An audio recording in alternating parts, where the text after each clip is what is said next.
Subhanallah, Subhanallah, Subhanallah, Subhanallah, Subhanallah. Amazing Islam. It's an Aouun Digital Media presents.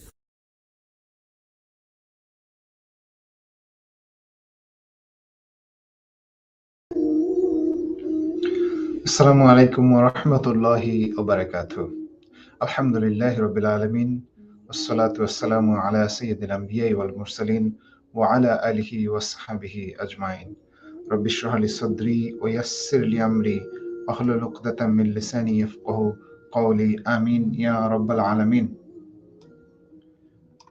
My dear brothers and sisters in Islam, I welcome all of you to this session where we are trying to understand a summary of a Juz every day in this Ramadan. May Allah give us the tawfiq to understand this. Allah Subhanahu O'tala revealed this glorious book on Prophet Muhammad sallallahu alaihi wasallam, and this book is our guidance. If we don't understand this book, there is no point to live in this dunya. This is why this is my small little effort to give you a summary of the entire Juz in a short period of time, which is like 8 to 10 minutes, inshallah ta'ala. So let's start. But before you start, please can you share this program so other people can also have benefited with this program, inshallah ta'ala.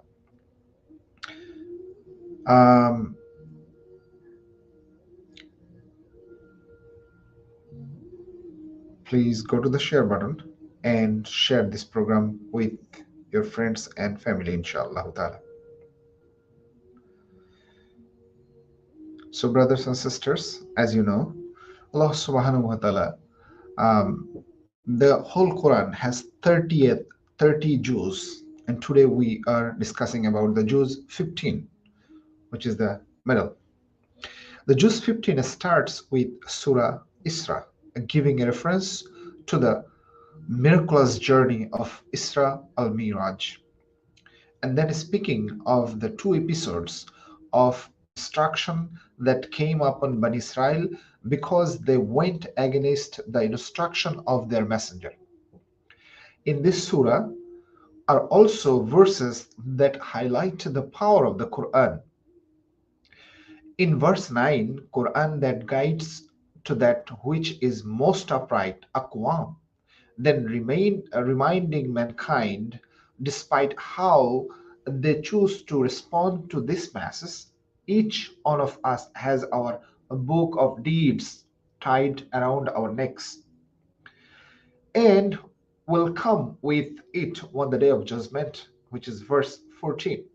Then Allah Subhanahu O'tala talks about verse 23 to 38, then that outlines a comprehensive list of duties that is asked of believers, such as kindness to parents, being generous to the relatives, the needy, travelers, prohibiting the killing of the offspring, immoral behaviors, murder, wrongful acquisition of the orphan's wealth, breaking promise, cheating in transaction, and the command to establish truth, to be mindful when talking about or to one another, and then keeping away from arrogance.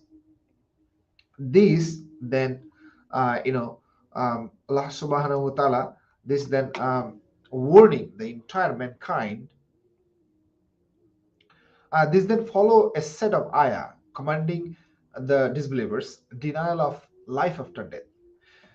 His concept of assigning a son or partner to Allah Subhanahu Wa Ta'ala, which is verse 40 to 57, and then warning the entire humanity of tactics of shaitan through the story of Adam alayhi salam and Iblis and his promises to mislead man. But Allah Subhanahu Wa Ta'ala declares he will have no power over his true servants, which is the verses 61 to 65. Then 73 onwards, the surah talks about the one and distinctive qualities, a special directive to the Prophet Sallallahu Alaihi Wasallam to perform tahajjud prayer, and then comforting him through the mentions of Musa alayhi salatu wasalam. Musa alayhi salam, as he encounters arrogance, demands from miracles like house of gold. Musa alayhi salam, his people were granted 9 different miracles, yet Pharaoh and his people denied. The surah concludes with the praising of Allah Subhanahu O'tala and declaring His oneness. Surah Kahf opens with emphasizing the truthfulness of Quran, followed by the story of the sleepers of the cave from the time of Isa alayhi salam, who sought refuge in the cave to protect their faith. Therefore, Allah put them in to sleep for 309 lunar years.